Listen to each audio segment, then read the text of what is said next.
भविष्याची खेळ केंद्र सरकारचा केंद्र सरकारचा मोदी सरकारचा फडणवीस सरकारचा केंद्रीय शिक्षण मंत्र्याचा राजीनामा नीट पेपर फुटीतील दोषीवर कारवाई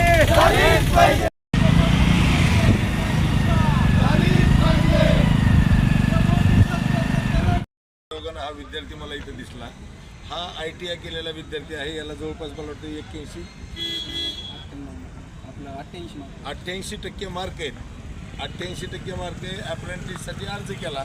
आधी ऑनलाईन अर्ज मागितले आणि परत त्याच्यात काहीतरी त्रुटी आहे म्हणून सांगितलं. डबल ऑनलाईन अर्ज मागितले. तर ज्या विद्यार्थ्यांनी आधी ऑनलाईन केलं होतं त्यांचे डबल ऑनलाईन झालेच नाहीत आणि न इस्टॅब्लिशमेंट नंबर एक वेळा पडला तर दुसऱ्यांदा ऑनलाईन करता येत नाही. या कारणानं त्यांचं ऑनलाईन झालं नाही आणि हे सगळे हायेस्ट मार्काचे विद्यार्थी बाजूला ठेवले आणि त्याच इतर विद्यार्थ्यांमधून निवडी केल्या. ह्या विद्यार्थ्याची निवड झाली नाही. ह्यानं आवाज उठवला, ह्यानं पत्र लिहिलं, संबंधित अधिकाऱ्याच्या चौकशा मागितल्या, पुन्हा ऑफलाईन अर्ज घेतले. त्या ऑफलाईनमध्ये ह्यानं अर्ज केला आहे पण त्या ऑफलाईनमध्ये मला वाटतं 70-72% घेतलेत विद्यार्थी आणि हा 88% एकच विद्यार्थी टाळलाय. ह्याला घेतलेलंच नाही. म्हणजे किती मजुरी म्हणायचं. MSCBमध्ये वाणी नावाचे कोणतरी अधिकारी आहेत धाराशिवला, HRचे ह्युमन रिसोर्सेसचे प्रमुख आहेत ते धाराशिवचे. ह्यानं अर्ज केला, तक्रार केली म्हणून ह्याला घेतलंच नाही. तुझं झालं का काम? नाही झालं. एकट्याच आणि ह्याच्यापेक्षा 10-15-20 मार्क कमी असणारे विद्यार्थी घेतलेत, याला घेतलेलं नाही.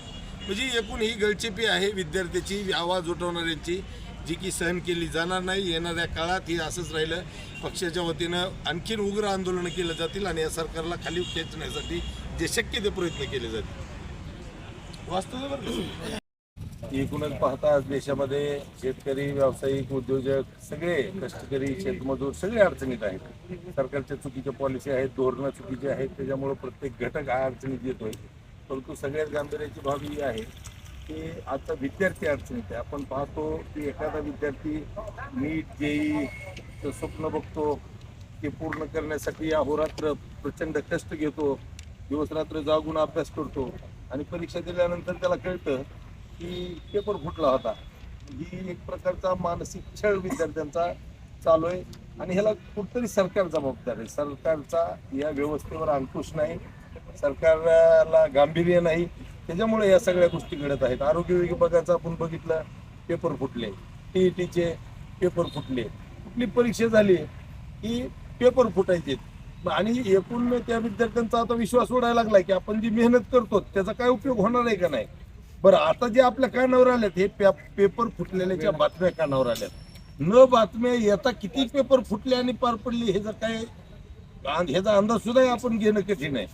एकूण विद्यार्थ्यांचा या व्यवस्थेवरचा विश्वास उडायला लागलाय.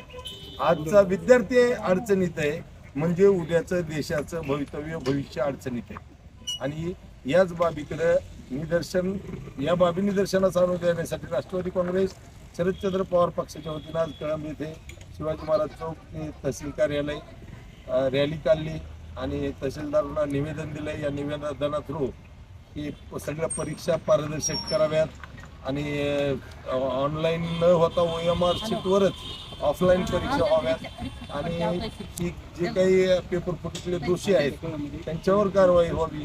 नीट पेपर फुटी असेल, TET असेल किंवा आरोग्य विभागाच्या परीक्षा असतील आणि विशेष म्हणजे शिक्षण मंत्री, केंद्रीय शिक्षण मंत्र्यांनी एवढं सगळं होऊन आजही ते निर्धास्त आहेत. धर्मेंद्र प्रधान यांचा राजीनामा व्हावा या मागणीसाठी आज आम्ही हा मोर्चा काढला.